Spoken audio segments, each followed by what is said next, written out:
Hello, Night Nation. I'm Trey Strelko. He's Adam Eaton, the multi-talented content creator, business and brand builder. Welcome to Sons of UCF Live. Adam, how are you? Did you too read my chat GPT bio, Trace? It's a fantastic one. And this show is fantastic. Welcome to the Sons of UCF Red Zone channel. We've got men's basketball. We've got women's soccer, men's soccer. We've got reporters strewn all about the country. And by country, I mean Daytona and or Orlando. But it'll be a fun night. And we have Oklahoma State coming up as well, Trace. But a high-wire act tonight for the Sons of UCF.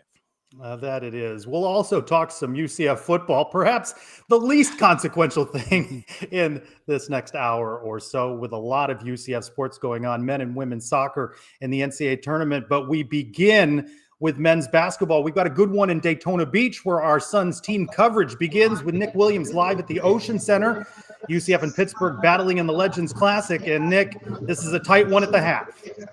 Very tight one, Trace. I mean, the physicality out here is very, very vital. And as you can see, I mean, the score is close. It's 38-36. UCF took a last-second lead before halftime from a guy I'm starting to call Famous Folks with a three out there. But I talked on the physicality. These are two 4-1 teams that look like they want to go 5-1, and they're holding down the fort from beyond the arc, Trace. I mean, 27% shooting from three from Pittsburgh, and then 25% shooting from UCF from beyond the three-point line. Physical one here. Riley Kugel, though, with some early foul trouble for the Knights, Nick. Early foul trouble indeed. The team is leading in this game for fouls, but that's just the physicality that I'm talking about. And we'll look to see Kugel continue to become the leading scorer in this game if he's not benched, hopefully. Nick Williams live in Daytona Beach. Nick, thank you. Thank you, guys. Thanks, Nick. All right. You've been watching this one amidst all of the other action. What are your takeaways from the first half in this one, Adam?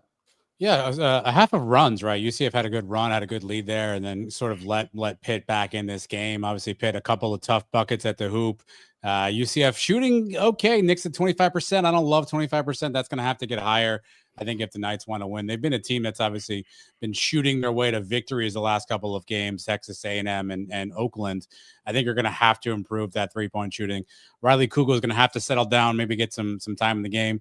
And your favorite player tonight, Jamarcus Stillwell, I think has the ability to maybe get some tough paint points for UCF. So a tight one. I like where we're at, though, but still got 20 minutes to play.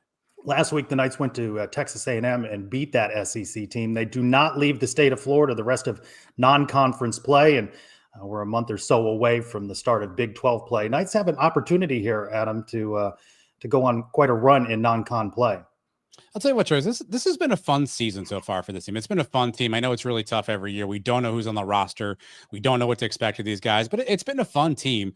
I would say this team certainly offensively has some firepower. I think any given night, you may see a Carmelo Pacheco, a Riley Kugel, a Jordan Burks, even guys off the bench like a Chris Johnson come in and make some noise. My only question is defensively, can this team hold up night in, night out? This does not feel like a Johnny Dawkins defensive squad. And then just depth on the interior, right? I mean, John Bull's doing okay. I think, Holsway, is he a player? Fumena, is he a player? Are we going to have to go small towards the end of the game? I think size on the inside also could be a bit of an Achilles heel for the Knights team, but it's been a fun season so far. I'll give the team that. They seem to at least be able to put up some points and score in bunches, and that makes for some fun, entertaining basketball. Knights 38, Pittsburgh 36 at the half. We have Nick Williams there. We have Octavius Lawrence there as well. We hope to catch up with Octo later on in the show. You know, we're going to get to UCF football, but it's the other football that also dominates this evening. Men's and women's soccer in the NCAA tournament. Women's soccer trailing at the half. They've begun the second half now. A Duke goal in the first half, and it gives the Blue Devils a 1-0 lead. Better story over at UCF, at the UCF Soccer Complex.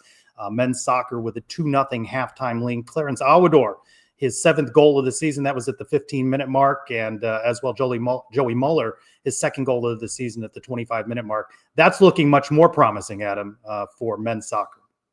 Yeah, look, we always knew going to Duke for this women's soccer team was going to be a bit of a challenge, right? A road game. Tiffany Roberts-Ahadak talked about, not letting Duke kind of play out of the middle, and it's kind of been a bit of their strength. You saw that kind of early on. So can they kind of buckle down here? Still a lot of soccer to be played there, but going on the road against this Duke team in round 2 was always going to be a challenge. good to see the men's team. They're just on a heater right now. Like, I don't know.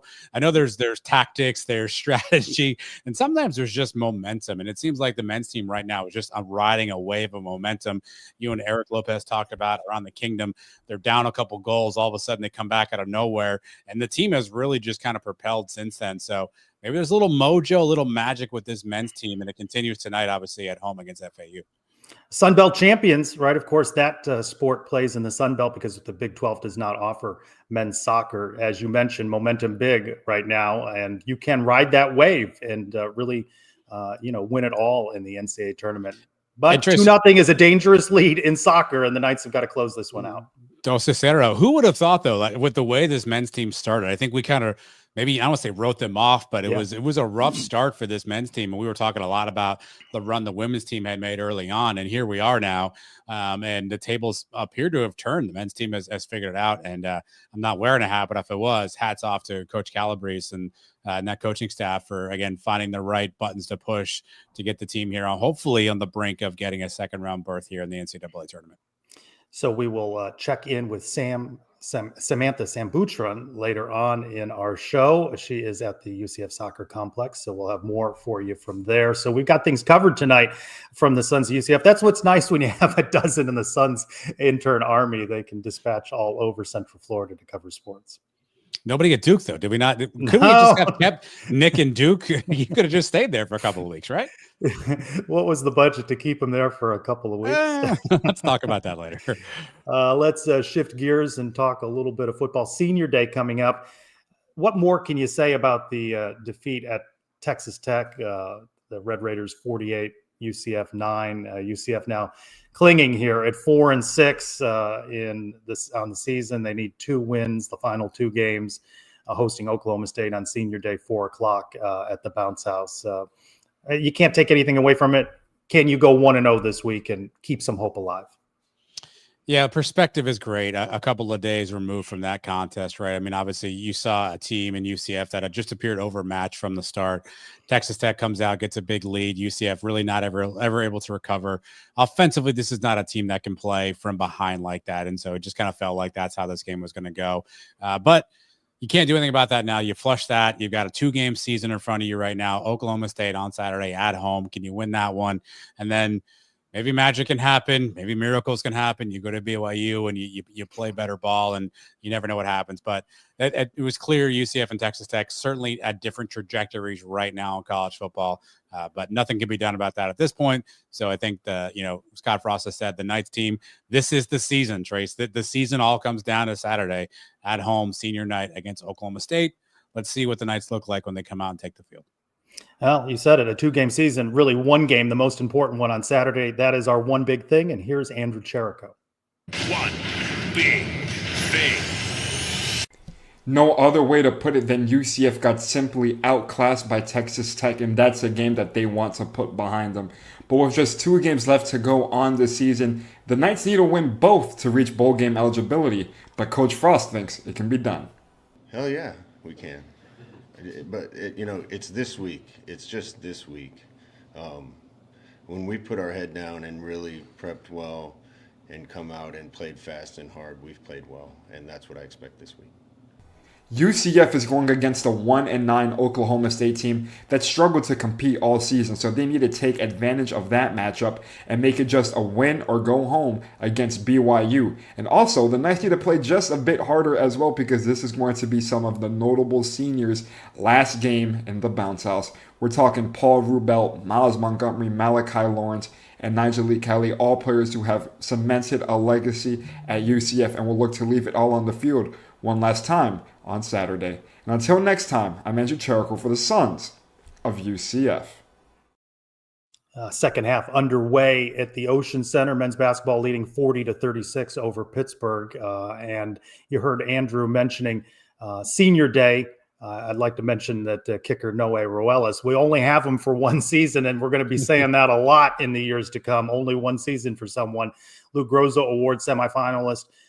One of the best kickers in the country, first kicker for UCF in the FBS era with 50-plus yard field goals, 3 of those over the course of the season. Who are you going to miss the most, besides maybe a Paul Rubelt, who has been a mainstay for several years? We've watched him grow and develop on the football field.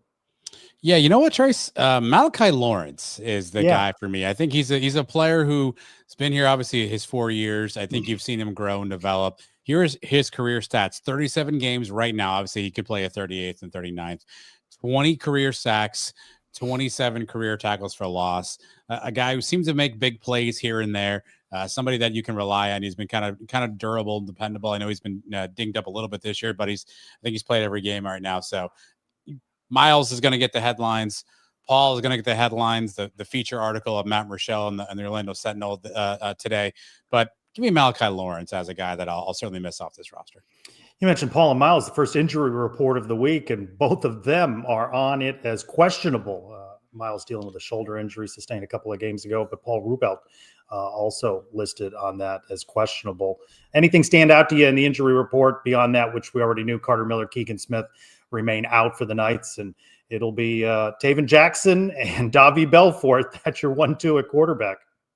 What stands out is they only have so much room to keep writing this out, so I can't even fit everybody's name on this report. I think Braden Marshall. I mean, he did not play last week. Now upgraded to questionable. I think he's a good player on that Knights defense. I'd love to see Braden Marshall get a chance to get back out in the field, but I need less names on here. Chris Domerkamp, we saw him take a really tough hit. Texas Tech looks like he will be out as well, which seems about appropriate. So that Knights wide receiver group, which is already a little bit struggling, now going to be without Chris Domerkamp on Saturday. We'll see several seniors, some we've only seen for the past season, be announced and walk with family and friends on Saturday at the Bounce House. I always find it interesting who is not very well known by the fan base, who is loved by the fan base, and I'm curious of the smattering of applause that some get during their walkout. Yeah, it's gonna be interesting. It's certainly different. I think that's been a conversation topic this week amongst coaches, right? Like, how different is senior night now with some of the transfer portal? But look, I mean, for a lot of these guys, whether they've been here 1 year or 4 years, this is their last opportunity to play college football. So I'm sure it's emotional for them. And the reality is, we never necessarily know the contributions some of these guys make off the field, if that's in practice, if that's part of scout team as well too. So while certainly names aren't maybe as well known, and we didn't get a chance to know some of these players as much as maybe we would have in the past, certainly I think they've all earned the opportunity to walk out for one final time with their friends, their family beside them, and get a round of applause from Night Nation. I don't know how packed that Bounce House is going to be on Saturday. This is a game that's on ESPN Plus, and we've been talking quarterbacks. Of course, Ja'Cory Brown, Cam Fancher listed as out for this one. It's Taven Jackson. It's Davi Belfort. Didn't see much from Davi at the game at Texas Tech. Head coach Scott Frost talking about not wanting to get him banged up. It has been an injury-riddled season for the quarterbacks, Adam. Yeah, and obviously now we're down to 2 and 3, I suppose, if you're if you're going to count Brock Hansel. And look, we're at the point of the season now where people are asking Scott Frost, hey, can anybody else take a snap if you need them to? That's the part of the season that we have now embarked upon, Trace, where once again, UCF has played 4 quarterbacks, and we still don't really have definitivity there at this point. But hopefully you get some better play at Taven Jackson. Do you see more of Davi Belfort? Are there more packages for him? Do we see him throw the football? Still some intrigue, I think, as the Knights take the field on Saturday. Well, part of the broadcast crew for this one is a former UCF defensive end that you caught up with this week, Leger Duzable, who will be on the coverage. And he spoke with you about what he's seeing from quarterback Taven Jackson. You love his athletic ability. Wish he would use it a little bit more. Also, within the pocket, I wish he would stop drifting back as much. Now, this is what usually younger quarterbacks do when there's pressure, or I like to call it phantom pressure. They're just comfortable drifting back. Sometimes he has a clean pocket. I would like to see him just stay in there, navigate the pocket, step up in there and make throws. I think the biggest issue, like I told you before, is sometimes he's just not seeing it right on the RPO game, right? In certain scenarios where on zone read or they have a flat bubble to the tight end, sometimes he'll just give it to Nixon, where those are opportunities where they have the defense out leverage, where he has to pull the ball and throw it, either throw it to the tight end or get on the edge and use your mobility. I see a lot of that when you watch the tape of him as well. And then an extended conversation. You've already released this, haven't you, on Sons YouTube? Yeah, go grab it on the Suns YouTube feed, also in your podcast feed as well. We talk about Taven Jackson. Obviously, Leger's made his name on the defensive side. Had some really interesting comments about this Alex Grinch coach defense. And towards the end, we talk a little bit extendedly about college football in 2025, 2026. And, we talk about a lot of fans are saying, hey, Scott Frost in year one of 2016 struggled. 2017, they got it together. Dews gives us a little bit of insight of how that might not be as possible with the way college football is today. So go grab that interview right now on our YouTube channel or wherever you get your downloadable audio content. Good to see Dews like him, and I think he does a good job in the broadcast booth. Somehow, Adam, in this one, the Knights double-digit favorites. It's hard to believe. It tells you what kind of season Oklahoma State has had. Let's talk about the Cowboys with McLean Baxley with Pokes 24/7. Good enough to spend some time with us on Sons of UCF Live. Welcome in, McLean. Thanks for having me. Glad to be here. How have the Cowboys gotten here? I mean, this has been a brand under Mike Gundy for 20 years that has been one of the best in college football. How are they double-digit underdogs to a very struggling Knights team? Well, I think they're 14-point underdogs, which feels small compared to what we've seen some of the spreads this season in Big 12 play. Yeah, I mean, it's been a trend since that 2023. Really, 2022 is when things started going south. Spencer Sanders quarterback injury, took him out for the second half of the 2022 season, and they never really recovered from that. 2023, you had an All-American running back and Ollie Gordon, cover up a lot of warts and a lot of problems that were going on offensively, and the defense still struggled despite, 10-4 season there in 23. And then last year, everything unraveled after, when they hit Big 12 play. Each week they got, worse there, whether with injuries, whether with schematics. And then this season, it's been much the same from last year, although they didn't have as nice of a non-conference slate as they did last year, having to lose by 60 plus at Oregon earlier in this year. And then the dagger to Mike Gundy's career was to lose to Tulsa at home. And then in Big 12 play, it's just been, poor offense, poor defense, and teams have taken advantage. And so it's just been a lot of not good football these past two seasons in Stillwater. And but I think we've got a couple weeks left of this season, and then they will kind of look to the future of Oklahoma State athletics. Have you adjusted not having Mike Gundy as the head coach? It's weird, I think, because just the way he went out, obviously, the two seasons, or, last year and this year, the buildup, there was a sense that, this might be his last year. They lose at home to Tulsa, and it was pretty clear that it was going to be his last year, whether he liked it or not. And so then he just gets fired on a random Tuesday, and that was kind of it. No ceremony, no pomp and circumstance or any, big. It was just very bizarre that the winningest coach in program history is just no longer around. I'm sure in the future there will be celebrations and honoring of, what Gundy's meant to this university, what he's meant to the town, both as a coach and a player. But yeah, it's been odd. Not the press conferences are still a little bizarre just because Doug Meacham's a very laid back, chill guy that has never been a head coach, and so his press conferences still are very not typical of what you'd see across the country.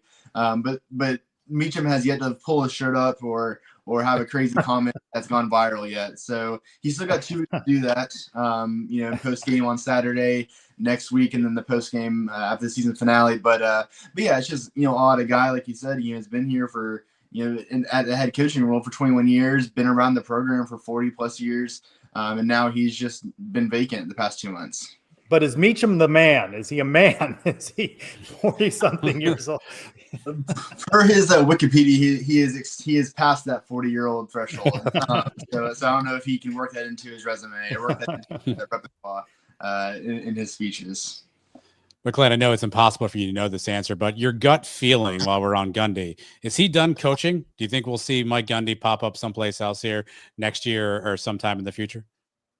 I don't think he's done coaching. He's a guy, when the news first broke, he and his brother Cale, or through Cale, his brother said that he was not done coaching, that they still wanted to coach.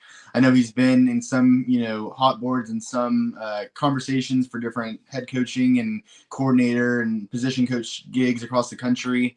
I think he's a guy that he's a very prideful, very proud coach in person, and I don't think he'd want to go out, losing a lot of games in the last 2 seasons after, making Oklahoma State what it is. So I think, maybe in 2026, he takes a year off, does a little ESPN Fox Sports gig, and then by 2027, dives back in, whether that's at, the Power 5 level or, maybe doing something at Stillwater High or something in between. But I don't think that his last game coach will be Tulsa. I think he's got a little fire left in him.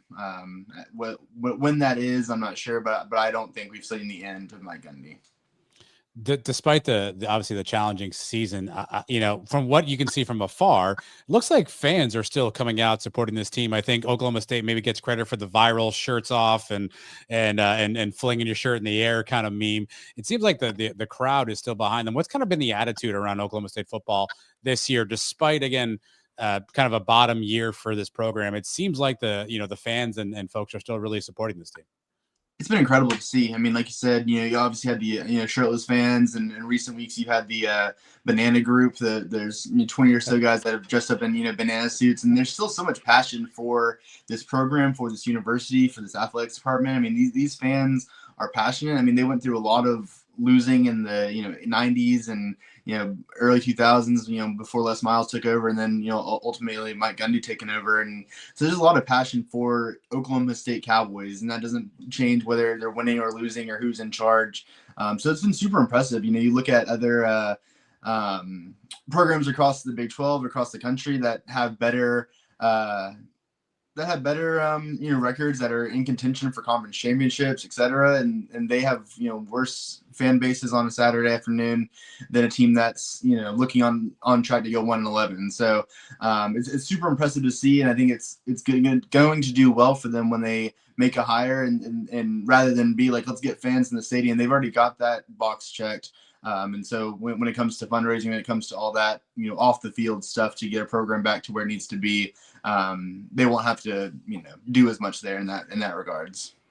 It's certainly a lot of coach speak, but you heard from UCF coaches this week that they still see a lot of fight in Oklahoma State. What did you see in a narrow loss to Kansas State last week that you're encouraged by? Some really good defense. I mean, this is a defense that's gotten better almost each week. After Mike Gundy was fired, they had one game with Todd Grantham still as defensive coordinator, and then he was fired. And since then, Clint Bowen, former defensive coordinator at Kansas and other stops along the way, was hired back in January as an offensive analyst, and he transitioned into the interim DC role, and he's been really good. I think they've made a lot of improvements, especially in the run defense, something that they really limited Kansas 2 weeks ago or 3 weeks ago now. They have a really good running attack, and they limited them last week, only giving up, I think, 284 yards, only 2 touchdowns, and really those 2 touchdowns came on just 2 big plays. It was the offense that really struggled. Being able to move the ball was one thing, but then turning it over so many times in the red zone, resulting in no points. So that was the first time in a long time that they did not score a touchdown in Boone Pickens Stadium.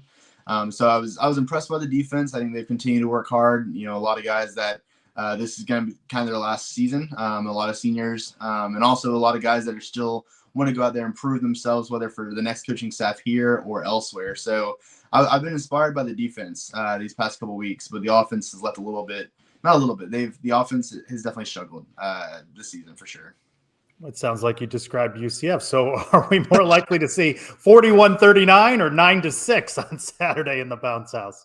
I think 9-6, because I just cannot see Oklahoma State scoring that much. I think 2 weeks ago, or when they played Kansas, the first weekend of November, Zane Flores that was the most comfortable he's looked, and everybody was writing and talking about how the offense had taken a step forward. They have a bye week, and then last week against K-State, they did not. They did not do well, and so it's just been such an up and down year offensively. I think they've struggled to find an identity. They've got a couple of good running backs. They've got a couple of good receivers. The quarterback, is inexperienced, but he's gotten more comfortable. But just putting it all together has been a real struggle on the offensive side of the ball. So I think that's something that at this point, there's 2 games left. You can't really fix it. I think there's still good players that should and need to get the ball for them to have success on Saturday. But as a group, I would bet on the low, and especially when it comes to Oklahoma State this weekend. McLean, you were in the green room. You heard a little of my conversation with Leger Douzable, who will be on the call for ESPN Plus When I asked him about Oklahoma State, one name he gave me was Parker Robertson, the starting safety, and said he's a name to watch out for. Tell me more about Parker Robertson and what he brings to that defense. I mean, what a story. He's a guy that, came on as a walk-on a couple years ago, and was deep on the depth chart as a walk-on, as a guy that was really just taking practice reps, scout team reps. Last season, he kind of broke onto the scene as injuries piled up, and he was forced to go in. I think the game that sticks out is BYU, a game that their most competitive game of Big 12 play last year was at BYU on a Friday night, and he was excellent then, and he's gotten better each week, and he's really this season has the safeties room is not much bigger than us three right here. He's really had to step up and perform well, and really take, in addition to playing well, also taking on that leadership role as a senior, as a guy. This is last year, and his last season playing football after going through high school and college, and being a walk-on, getting the scholarship, and now becoming one of the top tacklers on this team, which is saying something. Whether they're 1-11 or undefeated, I think still being one of the top tacklers is a good thing, and it's just been really cool to see his transformation over these past couple of years. Did a little box score watching. Another name that pops off the list, McLean, is running back Rodney Fields. Tell me more about Rodney Fields. Leads the Pokes in rushing, second in receptions. What kind of a player is he, and how dangerous can he be for this Oklahoma State offense? Dynamic. He's a kid he's from Oklahoma. I went down and watched him a couple times in his senior year, and he's just you can see that he's got the abilities to be a powerful running back. He's versatile out of the backfield, as you mentioned. He's caught a lot of passes. He's quick. He can that burst of speed. When he gets past the line is very good. And he's a guy that as we talked about the lack of offensive identity, I think they've struggled to get him the ball either in the run game or out of the backfield in the passing game consistently enough. He's a guy he's talked to us in interviews that he's comfortable of taking the rock and taking on more responsibility, but they just limited him. And he's a guy that because he is an in-state kid, the next coaching staff is going to be critical to keep him playing for the Pokes next year, because he is a really talented player. How challenging is it to cover this team? I guess you have a coaching search that continues, that keeps fans engaged. Really excited for basketball season. Both teams are really good to start off. But no, it's been something. I mean, we kind of got a taste of it last year of 3-0. They're ranked in the top 20, and that first game against Utah was a top 20 game. And both teams didn't go anywhere after that. So it's been fun. I think still there are storylines to still cover, and it's still been fun to get paid to watch sports and cover athletes and watch these games, and but also dealing with the first external coaching search this century for the football team, and deal with all of the just hectic and chaos that comes with that, because it's a lot, and it has been a lot, and I don't think coaching searches are supposed to last 2+ months for a reason. So it's been since, I guess, September 23rd, the coaching search has been going on. By the time they hire someone, it will have been, just over 2 months. So yeah, it's been fun and kept us busy for sure. What are your thoughts on the continued rumors of Alex Golesh, the South Florida head coach, just down I-4 here from Orlando, former Knight coach, being your head coach? Yeah, I mean, I think it's intriguing. I think he's a guy that has a lot of offensive experience, which is something that Oklahoma State's lacked these past couple of years. I think Oklahoma State, especially during the early Gundy years, you think Justin Blackman, Brandon Whedon, later on Chuba Hubbard, just off putting up points, and so that's something that I think a lot of Oklahoma State fans are excited about, the opportunity to bring in an offensive-minded guy that really turned around that program. I think they had 4 or 5 wins in the 3 years before he got there, and he's brought him to 3 consistent bowl games. This year he had him in American contention up until last week. So I think he's an exciting prospect. He's one of 2 or 3 guys that continue to kind of circle, and depending on who you ask, they'll be the favorite. But yeah, he's definitely an intriguing and exciting prospect for this coaching search. McLean Baxley with Pokes 24/7. We appreciate you spending some time with us. Enjoy basketball season. Yes, thank you. And wrestling season. I failed to mention the top 5 Pokes on the wrestling mats, but appreciate it. Not bad. Not a program offered at UCF. It's been a long time since they closed that program, so good for you guys. Yeah, best in the world. Awesome. All right. Thanks Thank for you for playing. Good talking. All right, Adam. Top 5 wrestling program. Who knew? It's not nothing. No, it's not nothing. I mean, look, it's weird. I mean, we have been covering the Big 12 obviously since UCF got in the Big 12, and it's weird. I don't want to foreshadow what's coming up, but pulling Mike Gundy clips and knowing Mike Gundy's not there anymore, it definitely does feel weird from a Big 12 standpoint. Couple of updates. Waning moments at Duke. Women's soccer trailing 1-0. Men gave up a second half goal to Florida Atlantic to make it 2-1, but now have just scored to go 3-1. They're looking to close out at the UCF soccer complex. This is not the marquee matchup, Oklahoma State and UCF in the Big 12. What? There are others with a couple of games left in the regular season that fight to get into that Big 12 championship game. We check in now with Jeff Allen in our Big 12 Minute. With a 7-1 mark, number 5 Texas Tech still holds the conference lead in the Big 12 standings, holding a half-game lead and a victory in hand over number 11 BYU, who has a 6-1 record, as those two teams have the top spot for the Big 12 title game.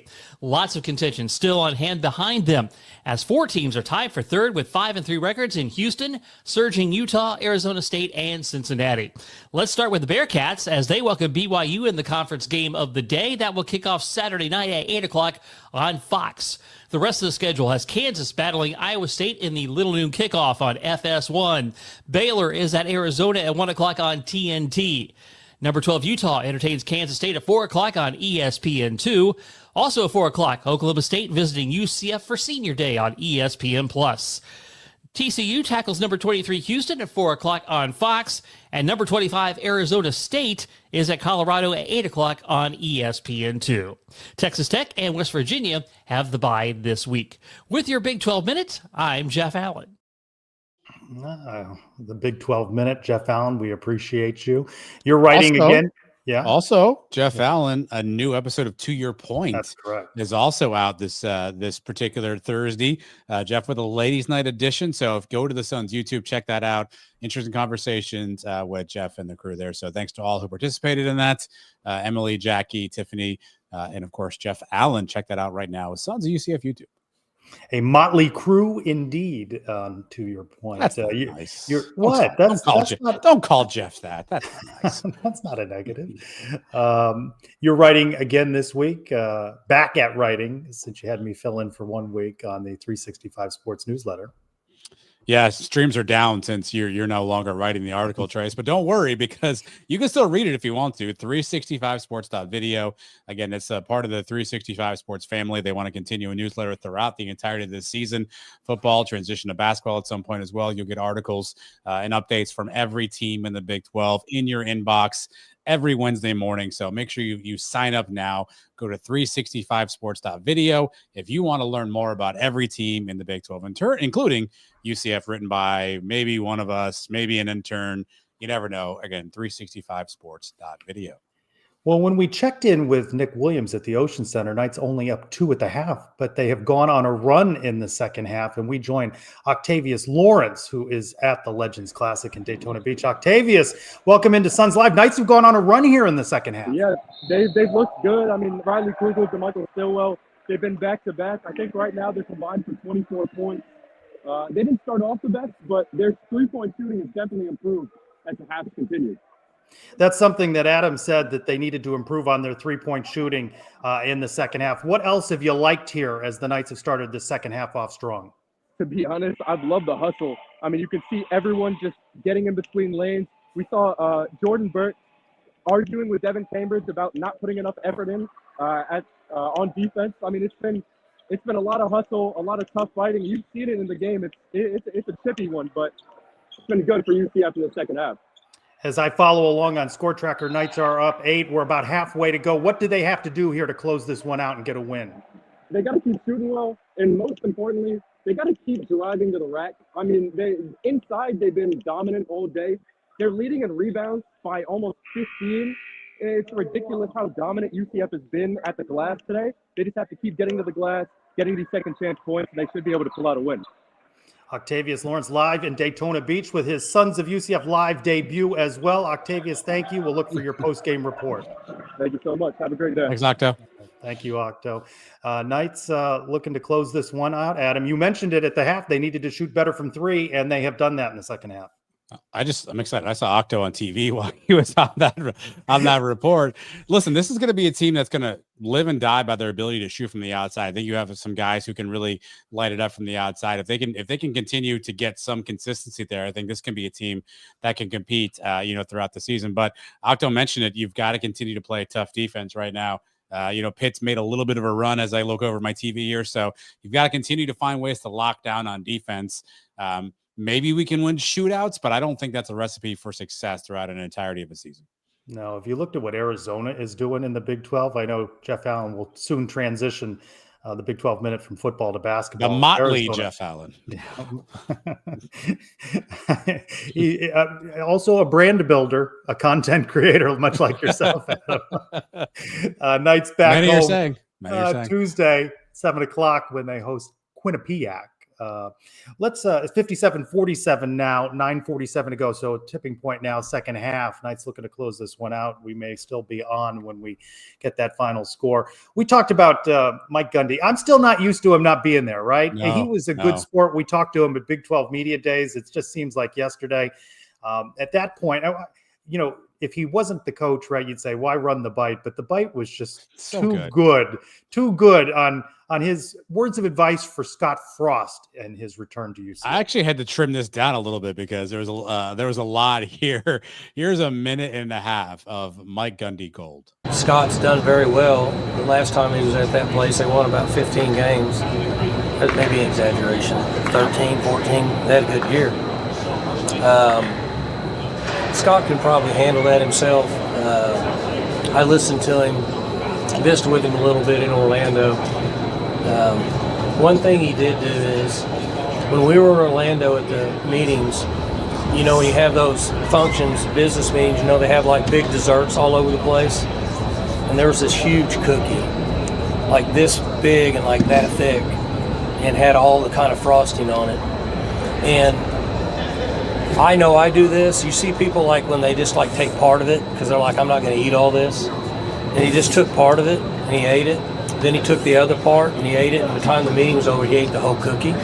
So after that, I said, Scott, you might as well just commit early and take the whole cookie and eat the whole thing. I said, you did what everybody else does. You're still young enough you can do it. That'd be the only advice I have for him. Alex Grinch is his defensive coordinator. Mm-hmm. He was at Oklahoma. Any memories of having? Look to the cookie, Mike. I don't even know. It's good feedback though. It's really good feedback. The problem is you can't ask Frost about that now because Gundy's not there anymore. But I wanted Frost's reaction to Cookie Gate and figuring out how he saw the interaction. Oh my goodness, that's just too good.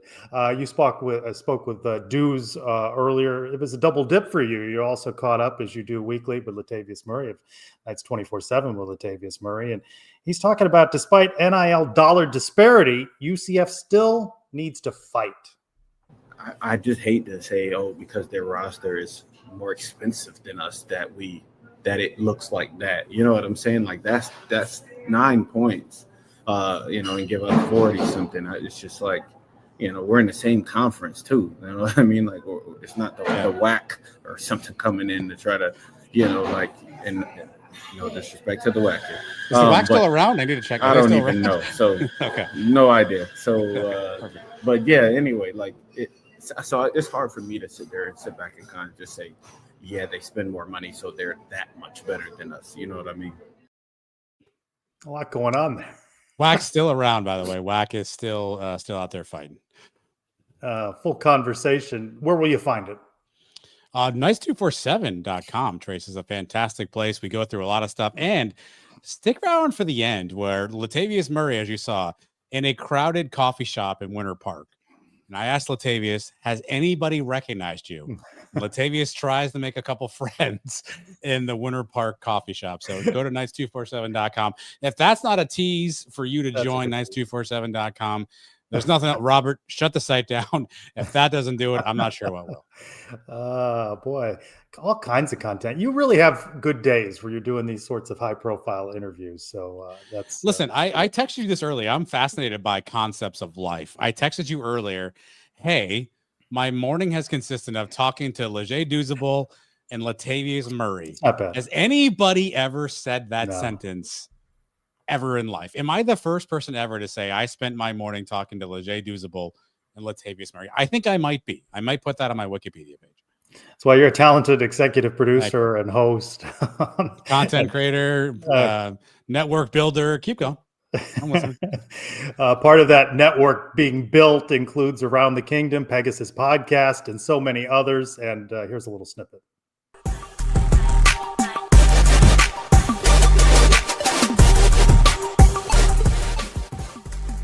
But hey, you're back. I'm back. I literally landed. I was trying to, ironically, and I think this was meant to be, on the plane, I was desperately trying to figure out how to watch college football on the plane. Because it's a long flight. Like, not a short flight. And it's longer on the way back because you're going against the wind or something. I don't know. It's longer on the way back. And you're looking confused. I swear to God, that's a thing. Like, the wind goes one way or something. I just learned something. Yeah, jet stream, that's a term people throw around. I think that's involved. The fact I didn't know. The fact you didn't know is that it takes longer to come back from Europe to go to Europe. How long is it going to take? Because I don't know if how patient people today are not as patient as they were, say, 10, 20 years ago. 20 years ago, you could understand, hey, we're going to keep a core. We're going to build this over 2, 3, 4 years. Now people have no patience now. They got to come up with hot boards every 10 minutes. So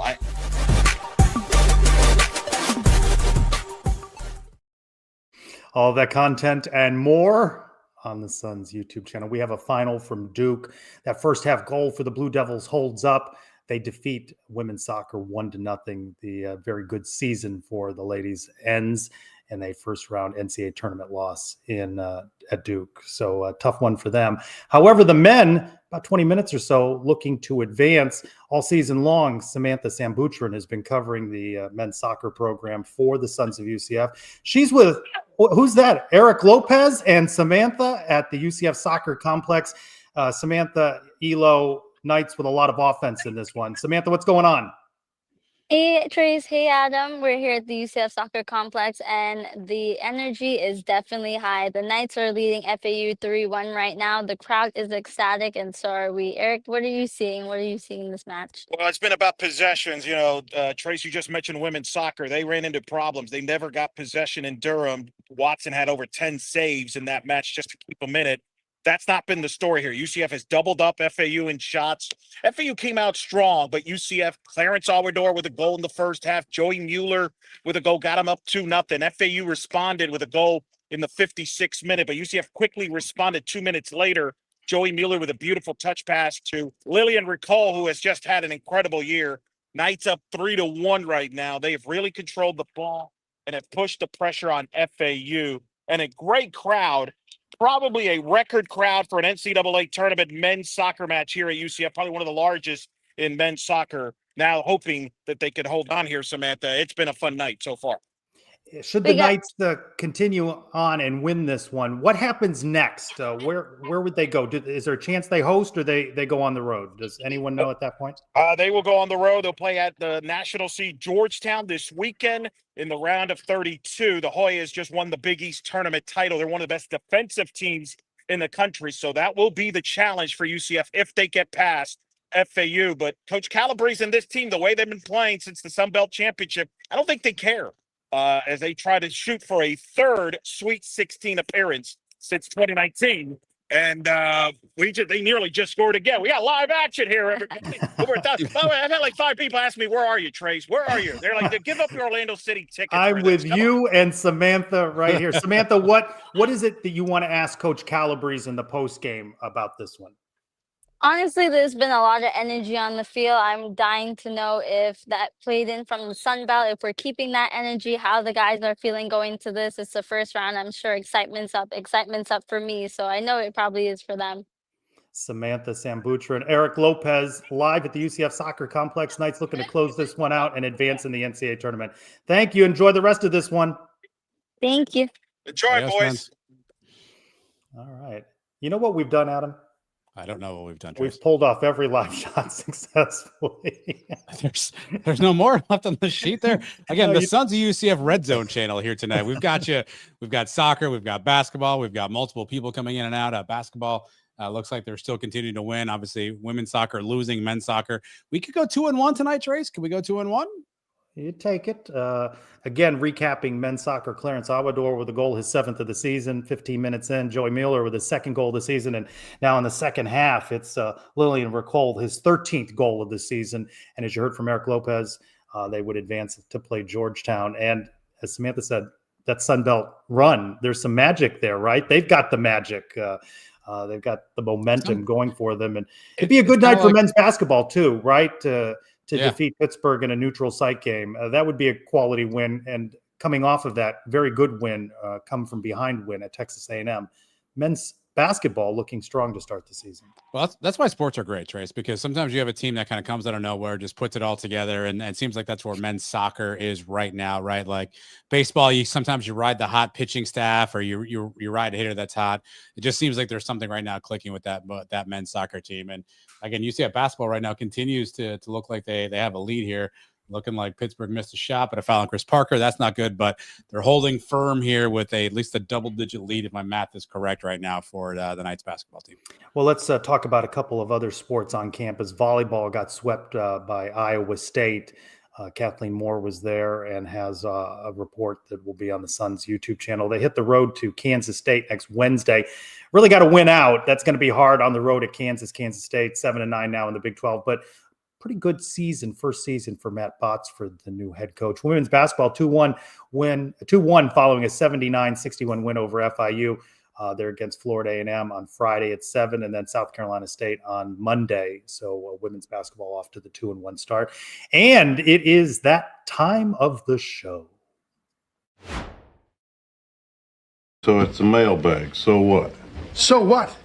Do you know whose mailbag that is? It's that time again. Time to open the Brian W. Peterson Sons of UCF mailbag. It means a lot. Sons of UCF, man, listen, they gave me a great campaign. Sons of UCF, baby. Hi, fellas. You know, I don't know if you see him when he comes up to the podium for his weekly Monday thing, but he's sort of got that twinkle. He is likable, right? It sort of helps him weather some storms, at least so far this season. I told you off air recently, I love the chuckle before the answer. When I ask him a question, he kind of gives you a wry chuckle, like he wants to tell you something specifically, and then auto corrects to be like, no, I gotta do something differently there. Of those three sounders, though, we have obviously Alex Haynes, Dexter Lyons, and Scott Frost. Which of those three is your favorite? Dexter. Yeah, I agree. Yeah, Dexter, because he was motioning towards me in that interview, so I enjoyed that. I didn't expect all those unprompted, by the way. We didn't. Yeah. Sometimes we ask people to say thanks for watching. It's all unprompted. Don't give away the secrets, Adam. Sorry. No, they all love us. They all love us, including Brian Peterson and his mailbag. Knights with the 1 there instead of the I on Blue Sky. Why is my 7-5 prediction not going as planned? Not enough offense. Knights, Blue Sky, not enough offense. Yeah, listen, and not to continue to pump up our own content. I think Leger Duzable gives a really good explanation of kind of what he's seen from this nice offense and where they've been inconsistent. Talks a lot about offensive line play and how that hasn't kind of married out for UCF. Talks about receivers and quarterbacks not being in the same page too, but all that nets out to Trace's answer, which is offensively just no consistency this year. And I think that's obviously a bugaboo. But listen, we're a couple plays away from this team beating Kansas, beating Houston. Like, it's so strange to think about where this team could have been, where they are now. The reality is it's an inconsistent offense. And unfortunately, Knights with a 1 on Blue Sky, that is why your 7-win prediction has gone awry. I think one of the successes of the Suns shows is that this is the way we are, right? This is our personalities. I think we're pretty authentic. I think people find that. I try not to go too high. I try not to go too low. As I segue into Golden Knight underscore the second, it was a sobering bit of reality. Consistent, always sending in a mailbag question. We're appreciative of that. It takes all types of fans. Love you. It was mentioned on Suns today. That was you and Brian W. Peterson. Yep. But the future of the team going forward, is it time Golden Knight asked, to criticize coaching on player development. He specifically mentions Cooper Frost, Becton, KZ. It has gotten progressively worse since West Virginia. I don't see anything promising on this team going to next year. I think we're going to have a long off season of shows to talk about what went right and what went wrong. What about that kernel there about development? And I know coaches don't like to say that injuries are a factor, but aren't some of the injuries a factor here?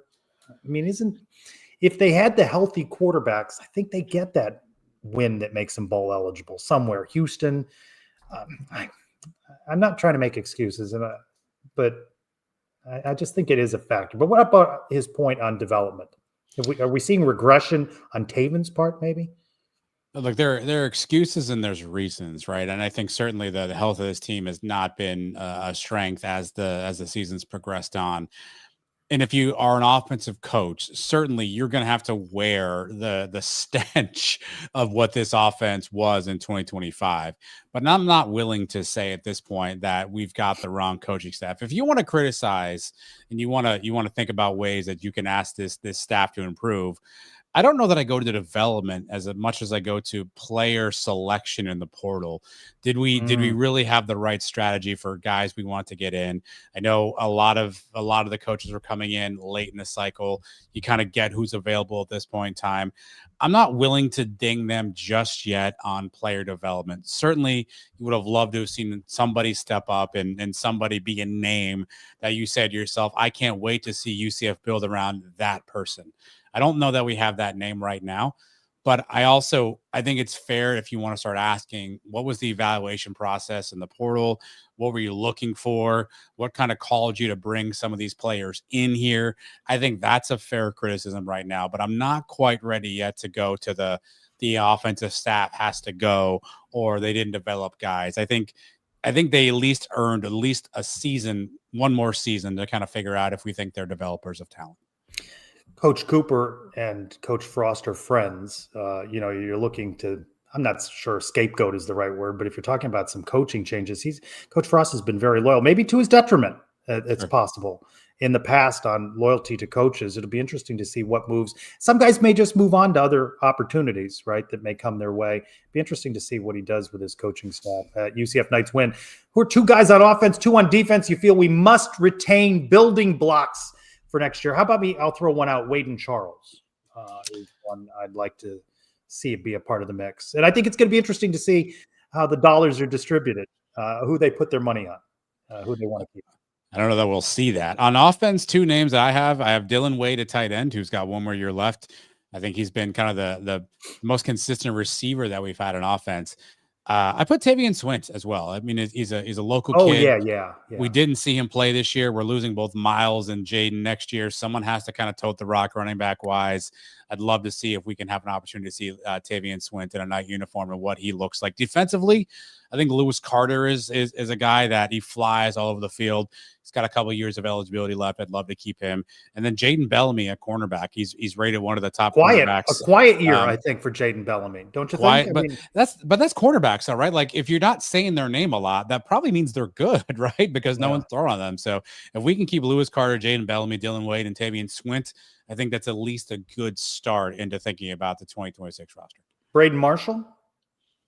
Another one? Junior?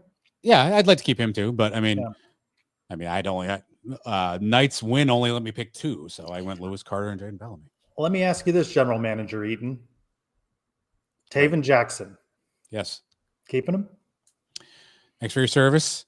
Look, I think here's the question I need an answer to that I can't get from you or anybody else, at least right now, is unfortunately, this is a valuation game. So what is the value? What's the dollar amount that's attached to Taven Jackson currently? And is he meeting that dollar amount from a total overall salary cap standpoint? I need to know that figure before I can really answer that. If it's a high number, I think we have to have a bit of a conversation. I'm not opposed to saying, hey, maybe you give Taven one more run at this, but I think it has to be at the right valuation. It can't be, I don't know that it can be one of the top 5 highest paid players on the team. I don't know that he can be in that realm based on what we saw from him this season. Well, we don't know his specific salary, if you will.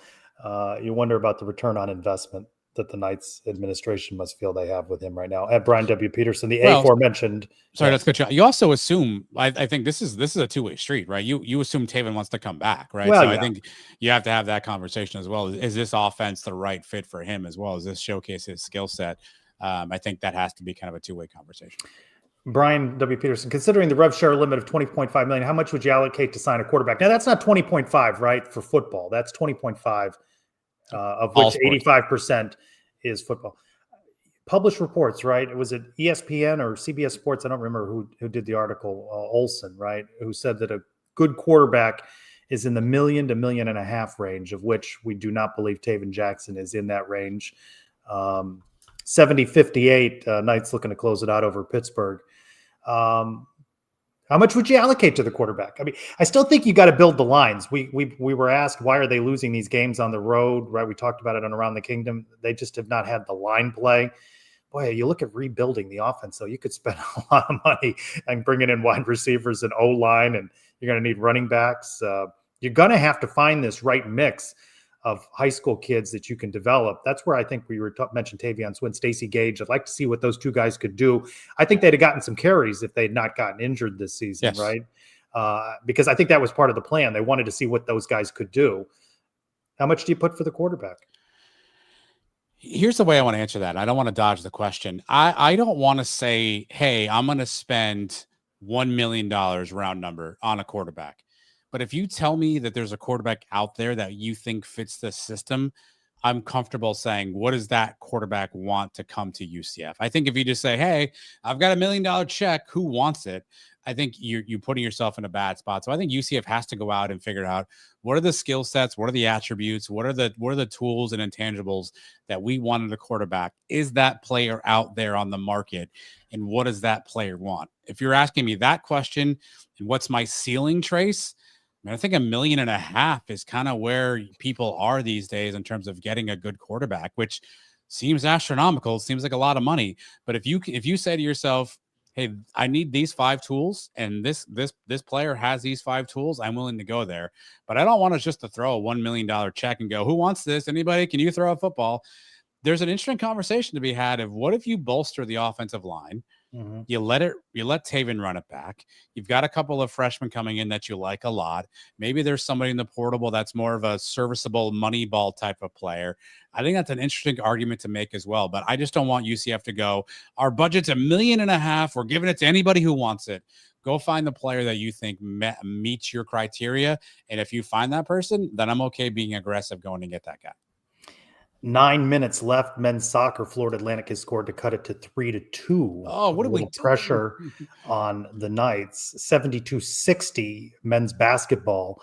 Nelson, our buddy Nelson, one of the Sons Plus benefits is that you can text me.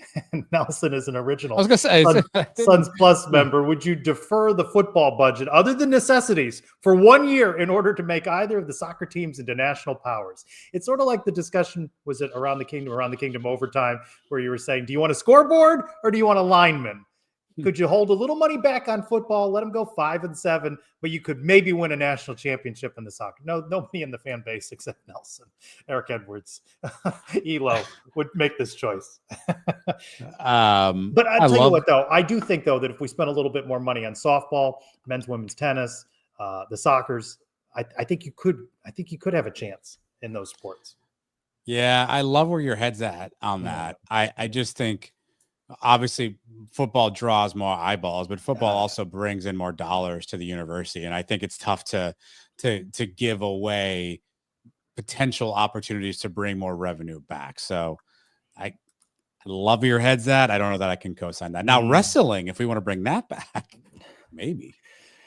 At John Knight, 1963, 2 questions excluding Texas Tech and BYU. Do we have any idea what the other teams are spending on their rosters? We really don't, right? We get little dribs and drabs, but it's rumored. Or do you have better data? I found an article from Heartland Sports, December 2024. So this is year-old data.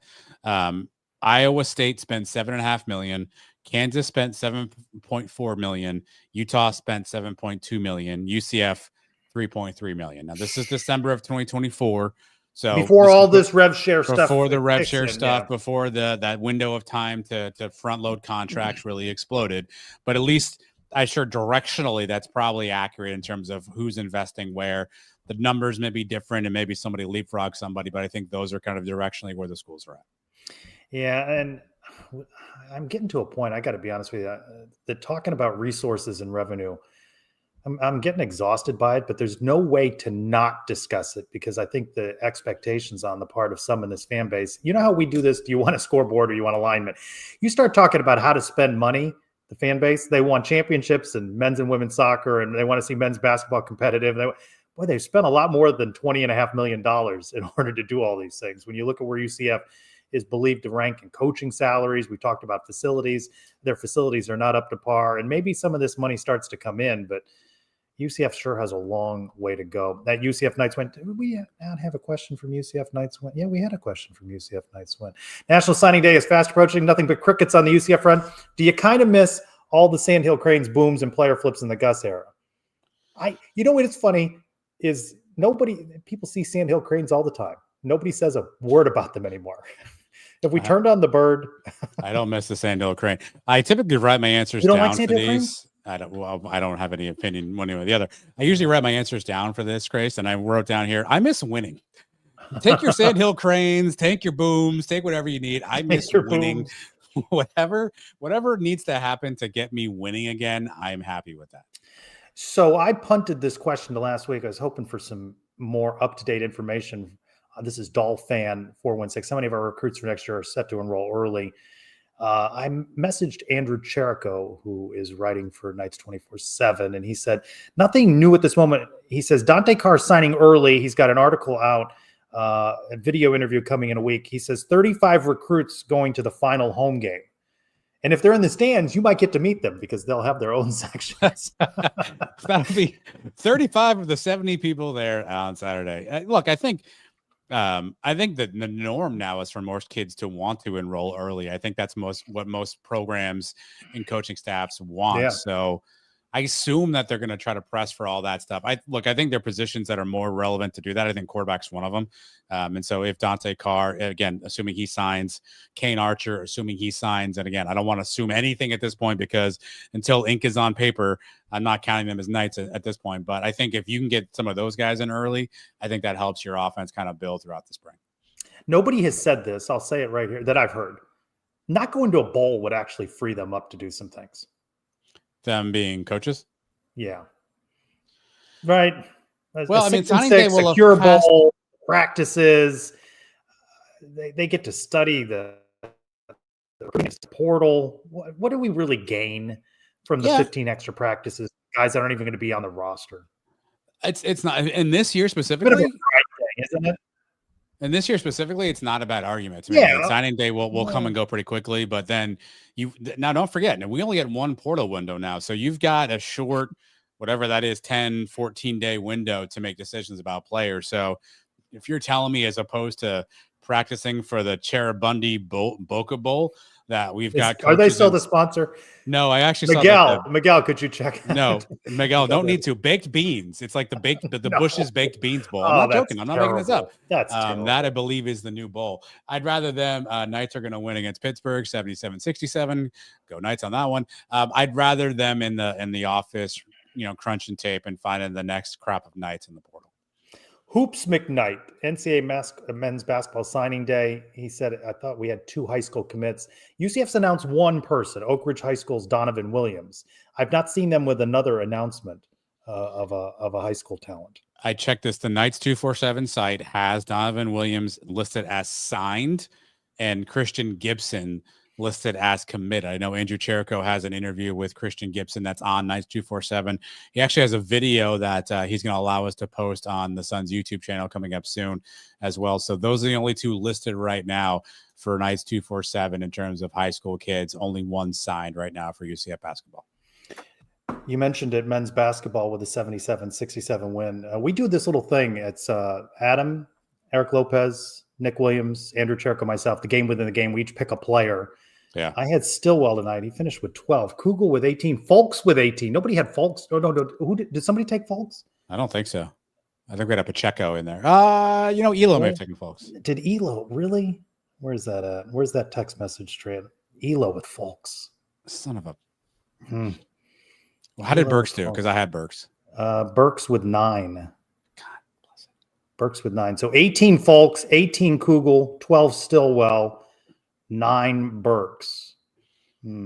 Pacheco with 5. there, right? Pacheco with 5. At least I'm not last. Boy, a lot of guys with scoring though. Bowl had 6 in this one. Cambridge with 5. So Knights return to face Quinnipiac. This concludes. Trace reads the box score. That's part of your son. I'm doing the best I can. The decision to go live, and then there will be all of the post game reports that our cadre of reporters will be working on. That will have scripts coming in. One more in the mailbag at Mr. Ed 315. In your opinion, which Thanksgiving food is super overrated? Can cranberries rank turkey giblets? What's a turkey giblet? No clue. Not coming on my plate. Not a cranberry guy either. In any form, dried cranberries in a trail mix. No, best cranberries are on somebody else's plate. I got a hot take, Trace. Overrated food. Everything on Thanksgiving, right? Kind of going turkey. Like there's this new momentum about is turkey the right serving? We're replacing on turkey. Thanksgiving. I'm not so sure I'm going to. The deep fried turkey though. Juicy. I know. Here we go with this. Everyone's with the deep fry. You got to brine it. You got to put it in the oven. You got to put it in the I don't need a science experiment to make my turkey. I just want to eat a turkey, and so I don't know. There's some rumors about steak happening here at the Eaton household. So let's just see what happens here. Let's just see. What time are you serving the meal? Are we invited? You're coming over for a steak, not when you were serving turkey and giblets. Let's bring Trace Trelko over. What would you bring if you have you to my home? And I assume. What do you want me to bring? Well, I'm going to ask you. I assume as somebody who's of a man of culture, you're going to bring a dish to somebody's home and invited. What's the Trace Trelko dish you're bringing to the house? I know what I bring to Christmas parties. It's really easy. It's called cherry salad. That's a really easy thing. It's a tub of Cool Whip. It's a can of cherry pie filling. It's a can of sweetened condensed milk. It's a can of crushed pineapples. You mix that all up. It's a little ambrosia salad without the marshmallows. Refrigerate that. Always goes. Never any leftovers. It's a hit. Takes me 5 You had me until pineapple. That sounds interesting. Well, it can be. I know somebody that is allergic to pineapple. So at Christmas party I go to where she'll be in attendance, I always make her a side without the pineapple. So. Just no pineapple, or is there a replacement? Yeah. I before I add the pineapple, I set some aside for her, and she's always appreciative that I think of her and her allergy there. So, all right. Well, let me ask the family if this is a dish they're interested in. I'll get back to you if you're. I do a good brownie too. No, Addison, big brownie fan. Yeah. What's the well? brownie? Then I'll make that. I'll be up. What time? Are you at the? I've got a ridiculously early flight to Provo, Utah. On Friday, the day after Thanksgiving, a 6:05. That's not what you need. That in is life. a 3 a.m. wake up call. We have airports here. Let me ask you this question. There's no other way to ask this other than to ask it this way, so I apologize. Don't. It's not what's in the box time. No. Do you put nuts in your brownies? No. Okay, good. I am anti nuts and brownies. So if you're anti any sort of a nut in your brownie, you and I are already friends. No.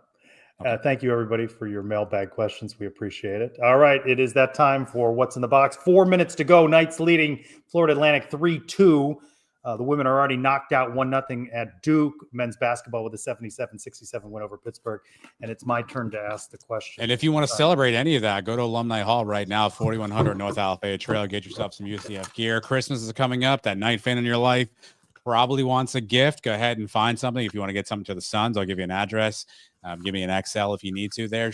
Trace enjoys sleeveless shirts as part of his attire, but 4100 North Alafaya Trail, or go to alumnihall.com/UCF. This one made me laugh. I threw this one into the box several weeks ago. I saw it somewhere. Would you rather have a successful podcast or a successful YouTube channel? You only get to choose one. This is assuming that under our current configuration, either are successful. The eyes of the public. Well, success is a relative term here.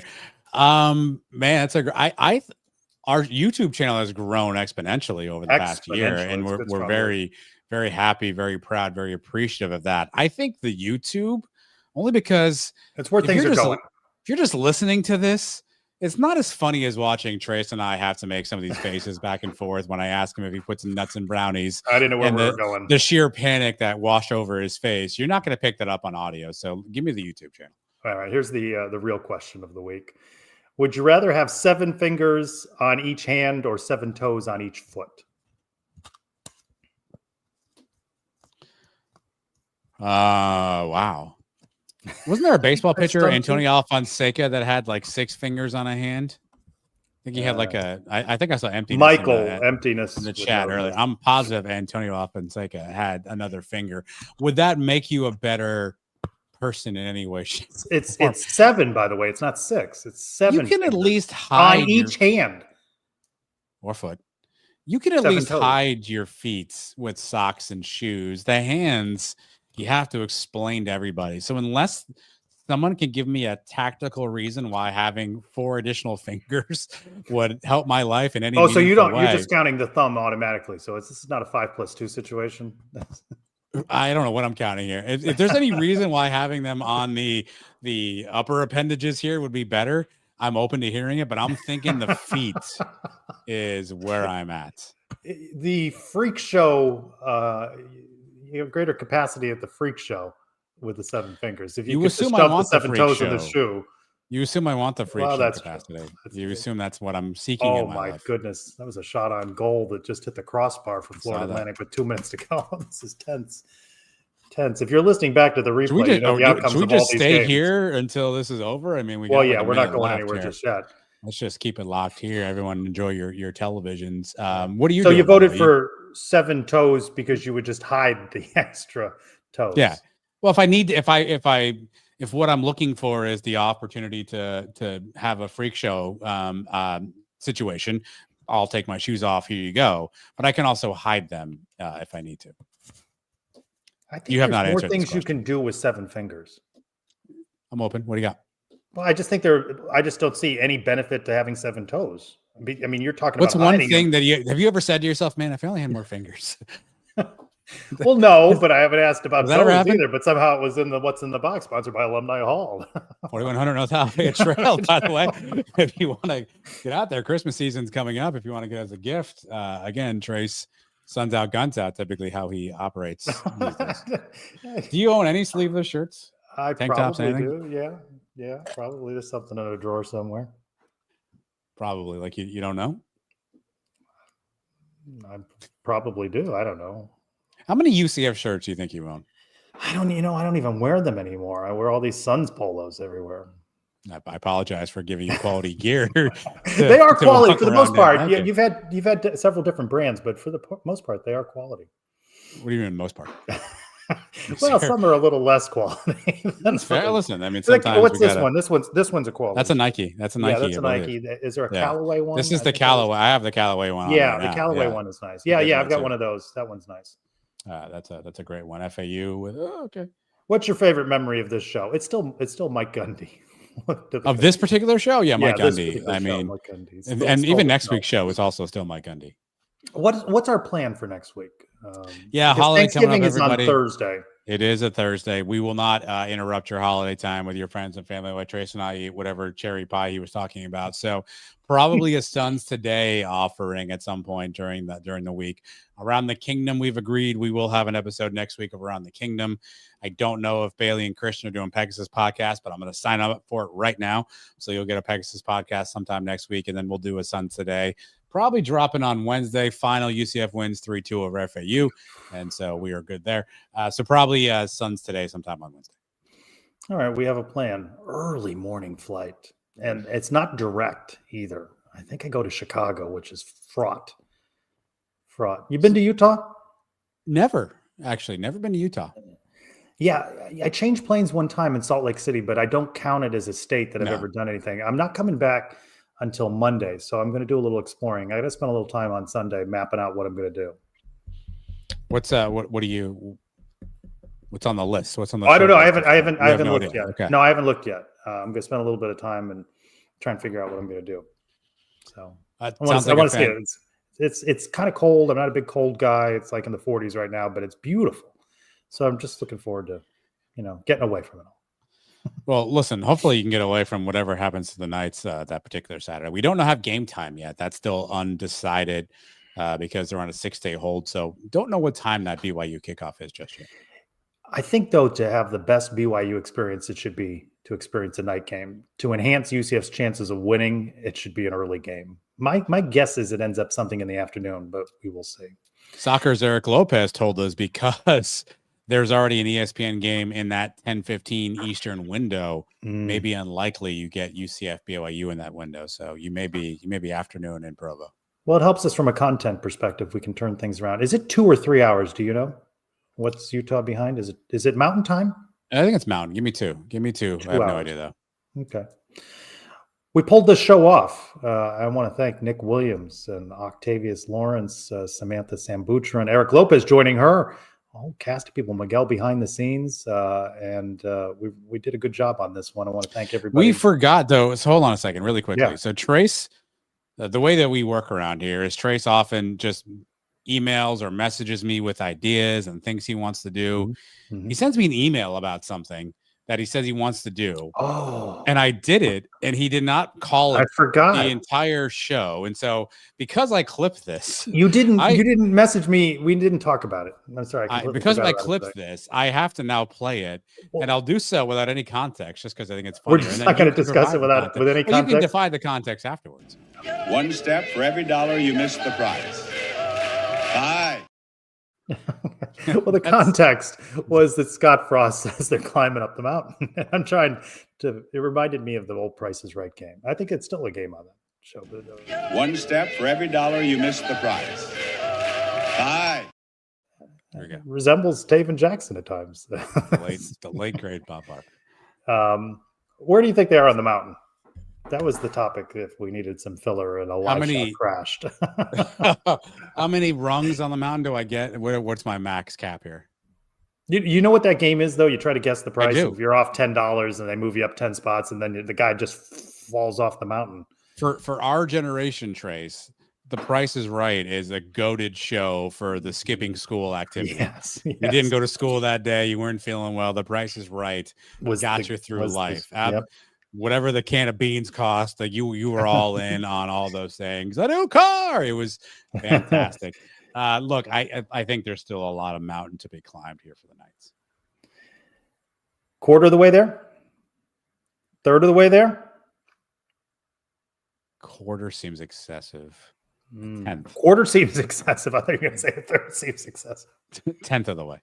Oh, my goodness. What do we have to build off of? What are you excited about? The defense? We'll get into this next week. We got a question that I didn't run in the mailbag saying, "What's your prediction for next season?" I'm like, I don't even know who's on. I don't know who's on the team. I don't know anything. I can't. But the schedule, I will say, does look more favorable. All right.